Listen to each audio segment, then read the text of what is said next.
Tere, Maris siin, et üle pika aja pole nüüd näost näkku kohtunud.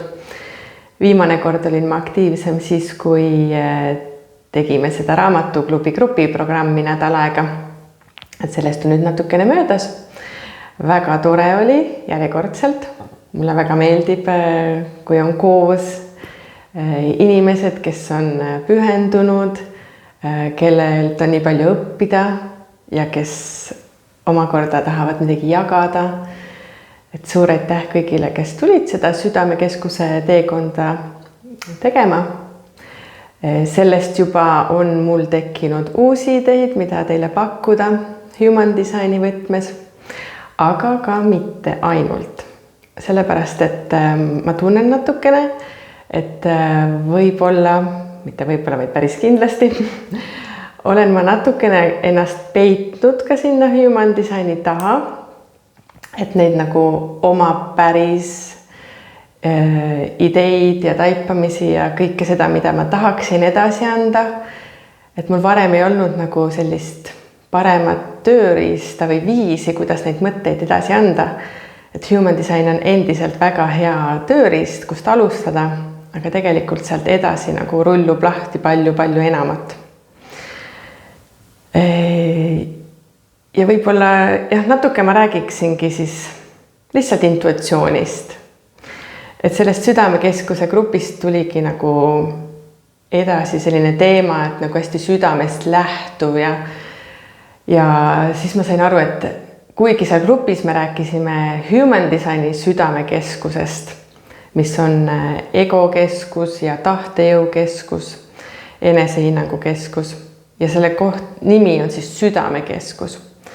Aga tegelikult see temaatika, millega see keskus tegeleb, ei ole armastus, et me võiks mõelda, et süda, siis on kohe armastus. Tegelikult human designis on armastus hoopis identiteedi keskuses. Ja minu arust seal on just see tingimusteta armastus, kuhu me võiks siis inimestena teadvuse tasemel välja jõuda. Et kui me räägime tänapäeval, kui tähtsad on emotsioonid ja ma täitsa üllatun, nüüd mul laps läks esimesse klassi ja võrreldes selle ajaga, kui mina käisin esimeses klassis või koolis, nagu meie ajal ei räägitud midagi mingitest emotsioonidest või oli 1+1 on 2 ja õpi matemaatikat. Aga nüüd on neil lausa päevik, kus on nagu iga päev võimalik seal tõmmata ümber, et kuidas sa tunned ennast täna ja siis kõik need ülesanded on kuidagi nagu empaatilisemaks muutunud. Et nagu rõhutatakse igal tasandil, isegi riiklikus süsteemis, mille suhtes ma olin nagu veidike skeptiline alguses. Muidugi Itaalias on nagu mingid oma asjad veel. Et tegelikult ka riiklikku süsteemi tuuakse sisse neid empaatiat ja emotsioone nagu rõhutavat materjali. Aga kas siis emotsioon on nüüd see kõige tähtsam asi? Et mis ma nagu ise märkasin viimasel nädalal, oli see, et alguses ma mõtlesin, et nagu see ratsionaalne mõtlemine ja see, kuidas me nagu asju mõtestame, et see hoiab meid kinni elus edasi minemast ja mingile uuele vabaduse tasandile jõudmast. Ja siis ma sain aru, õigemini, siis ma nagu olin arvamusel, et okei, et see ratsionaalne mõtlemine, see on see kurja juur. Et hoopis see empaatia ja selline emotsioonid on see, kuhu me peaksime jõudma, mis on ka õige. Aga siis ma taipasin, aga see on nagu sama teadvuse tasandi 2 poolt lihtsalt, mündi 2 poolt. Et ka emotsioonid on lihtsalt nagu selline voolavam intelligentsuse tase. Et kui teadmine, mõtted, analüüs, kõik see on nagu selline meesenergia ratsionaalne pool, IQ, ehk siis nagu meie intelligentsuse pool. Ja siis emotsioonid on nagu see emotsionaalne intelligentsus. Et tegelikult see on nagu, see ei vii nagu otseselt kuhugi sind edasi, et sa saad ikkagi sinna kinni jääda. Sa saad ikkagi emotsioonidesse kinni. Sa saad lihtsalt õppida nende emotsioonidega nagu toime tulema. Ja ma arvan, et seda siis nagu praegu ka kool tahab õpetada lastele. Aga kui sa ühel hetkel saad aru, et okei, tore mäng, aga siit nagu ei lähe kuhugi edasi ja siis sa saad aru, et aga kõik selle võib lahti lasta. Ja mis sealt edasi tuleb? Ainus tunne, millel ei ole vastandit, kui me nagu emotsioonidest räägime, ongi armastus. Ja see on see nagu selline hingetasand, kuhu me edasi võiks jõuda. Et praegu on mul nagu endal on hästi pildis see teema, et selline nagu sügavam teadmine, et kui sellel IQ tasandil me nagu analüüsime ja mõtleme ja me oleme targad ja õpime igasuguseid keerulisi asju ja avastame, kuidas maailm töötab. Aga kui sealt nagu edasi minna, lihtsalt intuitsiooni hinge tasandile, siis selles olekus me lihtsalt teame. Ja see teadmine on nii võimas. Sa ei pea mitte midagi nuputama. Muidugi on tore, inimene peab olema intelligentne ja ka seda nagu analüütilist poolt ära kasutama, seda oskust, mis talle on antud. Aga kui sa jõuad sinna intuitsiooni tasandile, siis sul ei ole vaja midagi nagu pikalt juurelda või mõtiskleda, et sa lihtsalt tead, et see nii on. Et praegu ongi taustal on siin see Human Designi 57 värava teema, mis on selline sisemine teadmine, intuitsioon, põrnakeskus. Et seda aistingut saad sa kuulata ainult vaikuses. Ja selleks, et sinna vaikusesse jõuda, tulebki kõigest sellest mõttemürast, sellest emotsioonide möllust välja astuda. Aga enne tuleb see mõtete ja emotsioonide mäng selgeks saada, et siis on see võimalik. Ja siis võib meie enda sisetunne nii palju rääkida. Et kuidas elus edasi minna, mis on meie jaoks õiged otsused. Et kellel on Human Designis ongi nagu päris selline autoriteet on ka olemas nagu põrnakeskuse autoriteet, et nagu sisemine teadmine. Aga siin ma räägin nagu laiemalt sellisest nagu inimene jõuab sellisele teadvuse tasandile, kus ta nagu tunneb, et tal on mingi ühendus sellise kõrgema teadmisega. Nagu hingel tuleb meelde, kes ta on ja kuhu ta läheb või miks ta siin on. Et ma olen rääkinud küll sellest, et Human Design on hea tööriist, et saada aimu, mis on sinu roll siin maailmas.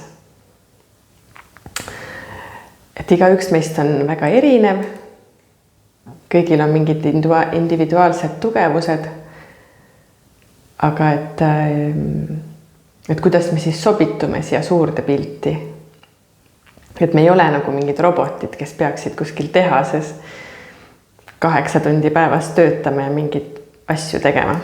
Et meie oskuste amplua ja tugevused on nii laiad.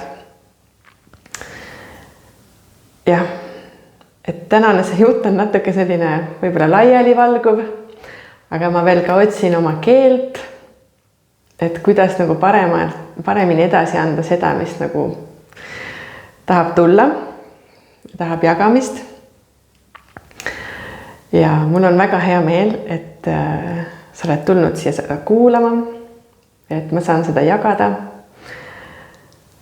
Jah, et kõik see Human Design, see on ju ka energiaõpetus, et see skeemikene ongi sinu energiakaart.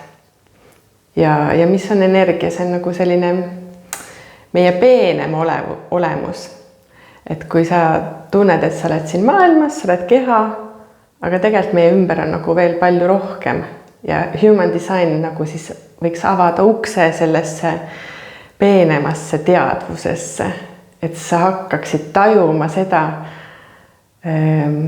kui suur sa tegelikult oled.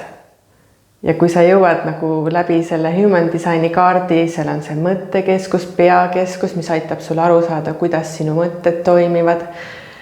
Et kuidas sellest mõttemürast välja tulla, et jõuda sinna intuitsiooni hingetasandile, kus sa lihtsalt tead ja oled rahus. Ja kuidas see emotsioonide keskus töötab, kuidas sinu emotsioonid töötavad, kas sa võtad neid vastu või kas sa annad neid välja ja kogu aeg koged neid. Ja kuidas siis sellest mängust välja tulla ja jõuda sinna identiteedi keskuse armastusse, mis meid elus edasi viib.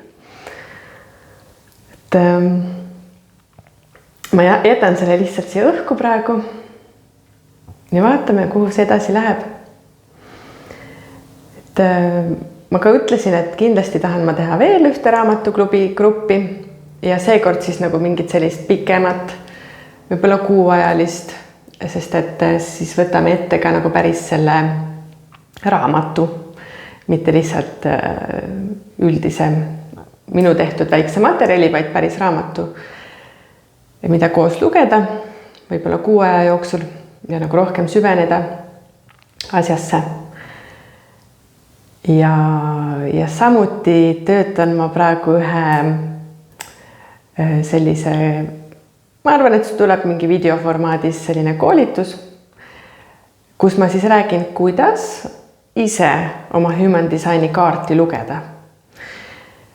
Et mis mul tuli sellest raamatuklubi grupist eelmine kord välja, on see, et issand, internet on ju nii täis kõike seda informatsiooni, et meil ei ole nagu vaja kõiki neid asju pähe õppida ja ma ei pea nagu kedagi õpetama või kuidagi nagu seda human designi tarkust edasi andma, aga lihtsalt inimestel on vaja orienteeruda selles infotulvas. Et sellepärast ma tahangi teha sellist väikest koolitusmaterjali, kus siis anda edasi, kuidas sina ise saad seda oma kaarti interpreteerida. Et mis see tähendus seal on, et kust miski tuleb, et see ei ole nagu mingi hiina keel. Et see on selline asi, kus sa saad nagu ise alustada. Ja siis, kui pakub huvi, siis grupis kuidagi sügavamalt edasi vaadata seda teemat. Aga jaa, et kuula ennast, kasuta ära seda taustaenergiat, mis meil praegu on, see intuitsiooni energia ja võta hetk, et seda kuulata, sest see räägib ainult üks kord ja vaikselt. Aga mida enam sa seda kuulama õpid, seda rohkem ta sinuga räägib ja seda rohkem on see rahustav. Ja sa ei peagi nagu midagi välja mõtlema ega nuputama ega kuskil mingite emotsioonide püünises olema. Et kui sa taipad, et sealt on nagu üks aste veel edasi, kus kõik lihtsalt muu maha jääb. Et üks õppetund on selge. Ma ei tea, anna teada, kuidas sulle selline mõtisklus meeldis. Et eks selliseid asju tuleb veel. Ja ilusat päeva sulle!